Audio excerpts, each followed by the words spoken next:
In late October of 2017, I decided to take a trip to Japan, just for the sake of escaping the rat race and having an adventure and experiencing something new. I flew out of Heathrow and landed in Tokyo. I had 2 weeks to spend by myself just traveling Japan and seeing the sights. After the first 3 days of exploring the cities, I decided to hit a few local tourist hotspots. One being a particularly well-known forest, where people are known to enter and never return. Upon entering this forest, the first thing I noticed was the sensation of how heavy the air was, and how it felt very oppressive and cold. I was immediately uneasy, and the only thing that kept me walking forward was the knowledge that if I turned back, it would have been a waste of an entire day of my vacation. There were moments when I forgot how uncomfortable I was, and occasionally I was able to admire the place for its beauty and peaceful nature. The forest was much too large to explore in its entirety. I decided to hike for about an hour on the main path, then return on a different path. I was very apprehensive about getting lost. After a while, I sat down in a sunny spot, unpacked my bag, and began to eat the food that I had brought with me. I was nearly finished when a Japanese man appeared from the woods right next to me, as though he had been hiding there. He was wearing a business attire with a shirt and tie, but he looked very disheveled and confused. We looked at each other for a moment before I stood up and extended my hand and said, "Konnichiwa." The man clearly didn't expect to run into anybody, but he gave me a nervous smile in return and shook my hand.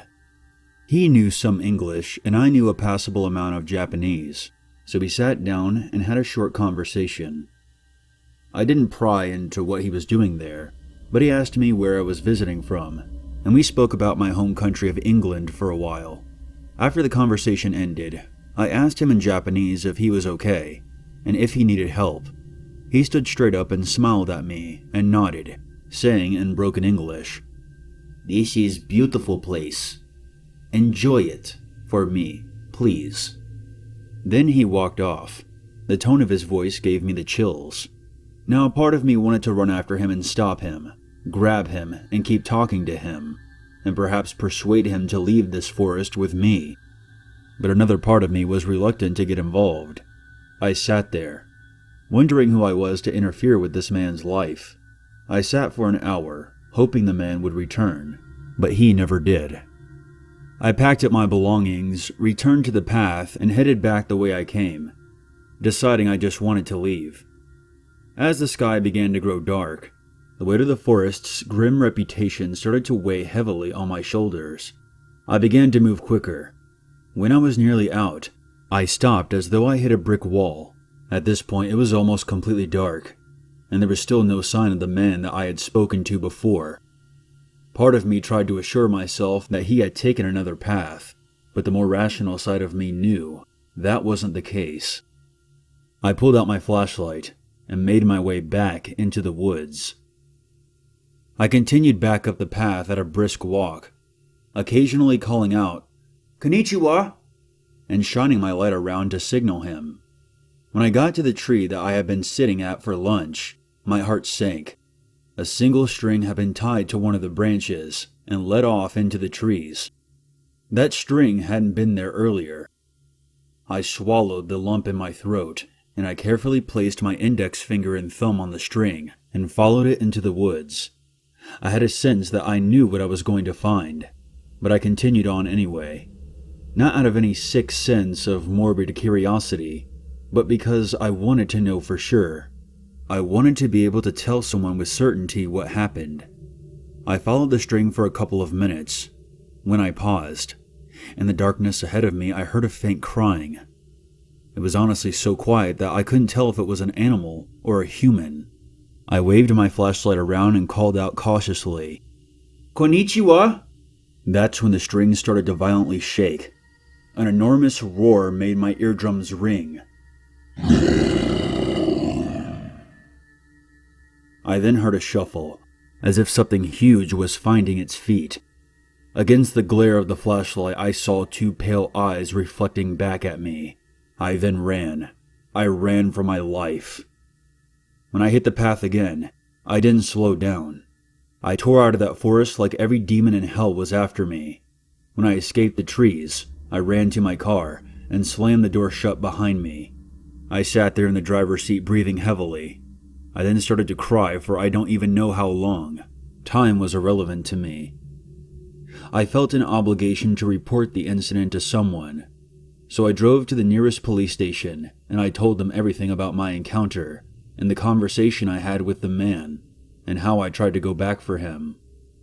I never heard back from the cops. Since returning home, I've checked the website for the latest victims found in those woods. But since I never got his name, I don't know whether or not he was found. I like to think that he exited the forest another way and returned home and is now doing perfectly fine. I don't know what kind of creature I encountered in those woods, but it was the scariest moment of my life, and I wouldn't wish it on anyone else.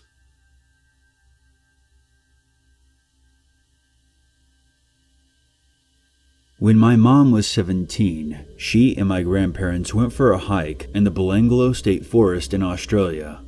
They had a holiday house in Berrima, which they would visit quite often on weekends, so going on hikes was common. While hiking along the trail that they had been down numerous times before, they came across a couple of abandoned hiking packs, like those massive ones backpackers have. The packs were stuffed full of clothes and food, but no one else was in sight anywhere, and there wasn't any obvious sign as to why they had been left behind. This was in the early 90s, before cell phones were common, so they couldn't contact a ranger to come and have a look at them. My grandmother immediately became concerned by the strangeness of the situation, and she convinced my grandpa that they should immediately go back to the car, which they did. A few nights later, after they returned home to Sydney, my uncle called my grandmother into the living room and pointed at the TV. Some hikers from Germany had been reported missing. They were last seen in the Belanglo forest. My grandmother immediately cried out that her gut feeling had been right, even though technically there was no evidence that those bags they found belonged to those exact hikers. Other news reports that came a few years later in 1994 had the entire family in hysterics. The remains of the bodies have been found in the home of Ivan Milat. Milat had massacred numerous victims in the forest and is now known as the Backpack Killer, and is one of Australia's most notorious serial killers. It is believed that there are still bodies that have yet to be found. The worst part about it was that the 2 hiking packs my family found were never linked to any of the bodies. This means that whoever owned them could still be buried in that forest somewhere.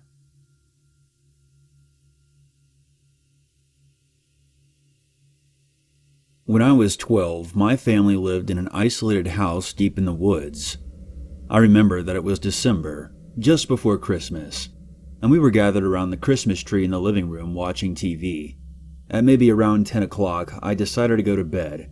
My bedroom was on the ground floor, while everyone else's was upstairs. I remember I fell asleep without much trouble, but later on that night I awoke, seemingly for no reason at all.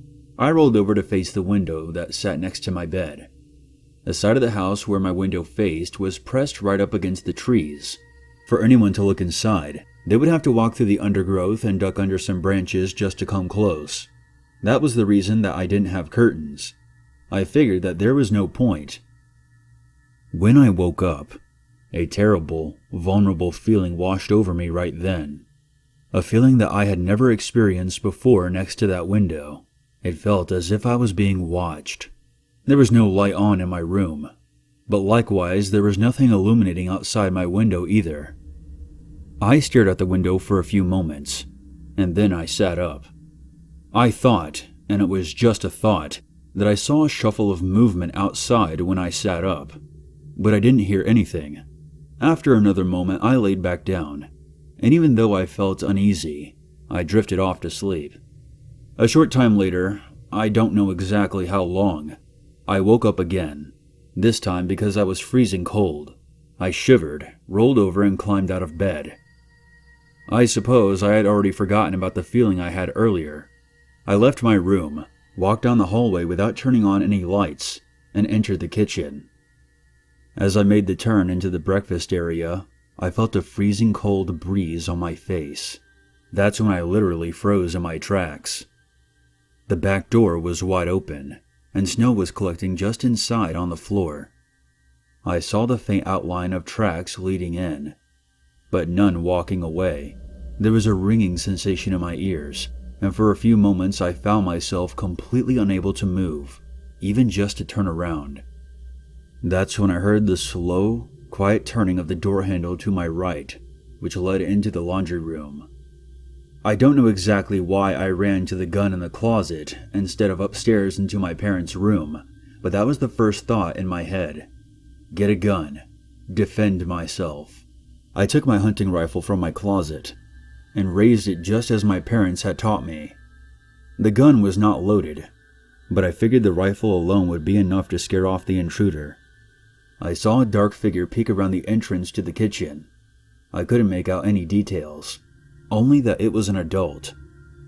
I'm not sure how well the figure could see me, but I stammered out, I have a gun. What the figure said next, I can remember clearly to this day. In a happy, sing-song voice, the person clearly spoke my first name and then added, I'm not going to hurt you. I'd never hurt you. I didn't recognize the voice. I had no idea who it was, but he knew me. I screamed like I was on fire. I dropped my gun and sprinted back to my room. I locked the door and hurled myself under the bed. I heard the man calling my name as he followed me down the hallway and made his way outside of my bedroom door. That's when I heard my father scream from the top of the stairs. I heard the intruder bolt back down the hall and out the door into the snowy night. It took a while for me to calm down enough to go and unlock the door for my parents. For a while, my parents pretended not to know who he was. But a few years later, when I was older, my dad admitted to me that the man was a former friend of his and had taken a special interest in me. He had repeatedly asked my father if he could take me out to go shopping or for ice cream. When my father refused, he started stalking me around our own property. I never had a clue about any of this. My parents called the police and pressed charges, but if the man was ever caught, I never heard. I ask my parents about him every once in a while, and they always say, it's over, don't worry.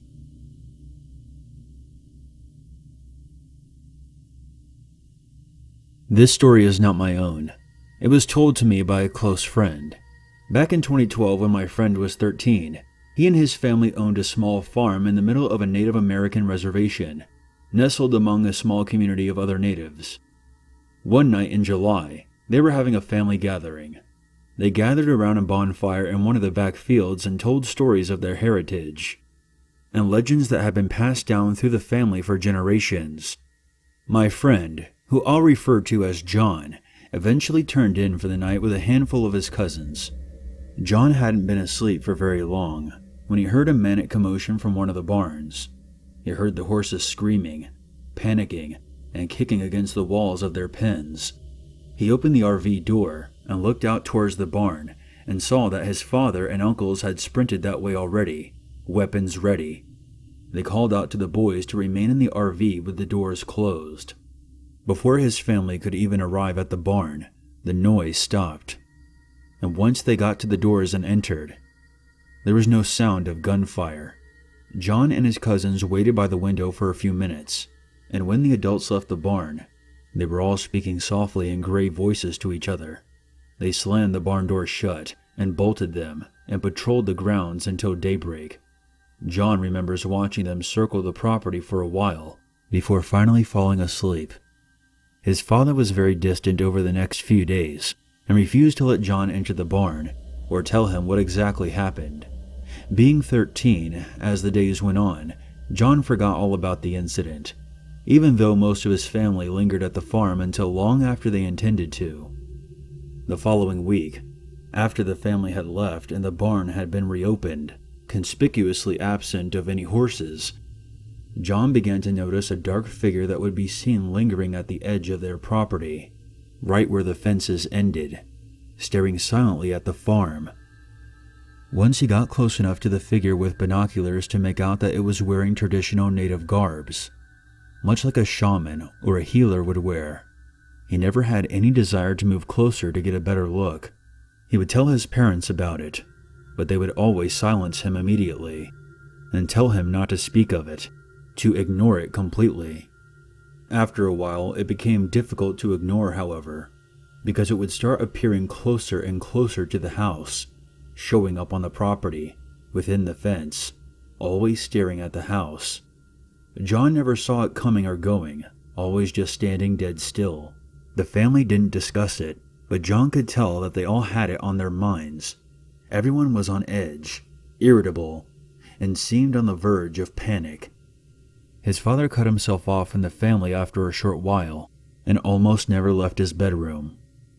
A short time later, John started having horrific nightmares. Each time, he was slaughtered, torn to pieces while still alive, unable to defend himself. Once he awoke from one of those nightmares, convinced the dark figure was standing just outside his window, peering in at him. His siblings admitted to having nightmares as well, so they went into their father's room to speak to him. John recalled the look of hopelessness in his father's eyes.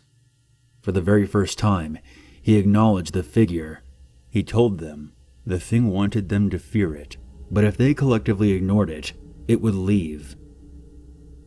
That night, John awoke to find his brothers already awake and sitting up in bed, staring at the bedroom door. John could hear a low growling coming from behind it, and then, so slowly he could barely see it happening, the door swung open. Through the door, from the darkness, came the tip of a snout, then a mouth with rows of fangs. It wasn't low to the ground like a normal animal would be. It was much higher up, maybe shoulder height for an average man. John ducked under the covers, attempting to ignore it, but his brothers continued to stare. They later told him a beast, similar to a wolf or a coyote, entered the room, on its hind legs, staring at each of the beds.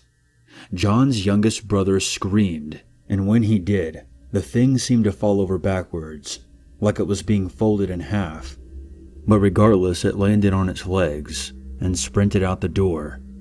John heard his father's shotgun go off so close by, his teeth rattled. There was the sound of the front door being wrenched open and something tearing across the lawn, and then there was only silence. John and his brothers were crying when his father came back in. He then gathered them up and told them that they were all leaving and going to stay at their uncle's house for a while. They were never able to get any kind of explanation out of him as to what he saw that night. They stayed with their uncle for a few weeks, and during that time, John's father invited Navajo men to come to the farm and cast banishing spells and prevent the creature from returning. John and his family eventually returned to the farm, but it took him quite a while to grow comfortable being there again. The demon creature never returned. His father eventually sat him down and told him that what he and his uncles had seen in the barn and what had entered their home that night was a creature known as the Skinwalker. He told him that Skinwalkers were a part of their culture, and even though they were pure evil, there was no need to live in fear of them. If they chose to live as good people and did not fear the creature, it would never return. It's very important to keep in mind that John was never supposed to tell me this story. The Native Americans take Skinwalker legends very serious, and speaking of them in any way is practically attracting them to you. Many of you will not believe this story, and that's fine. I'd definitely rather live in a world where these things don't exist, but I do have to emphasize the respect I have for my friend. I know him very well, and I trust him, and for him to speak openly of this experience took quite a lot of guts. I guess if I had a parting message, it would be to really respect the Native American culture. They have this almost magical grandeur about them. They have faced genocide and had their lands ripped from them, and they're still around, and still hold their culture and religion very close to them, and lead incredibly spiritual lives. I personally think that's worth a lot of respect.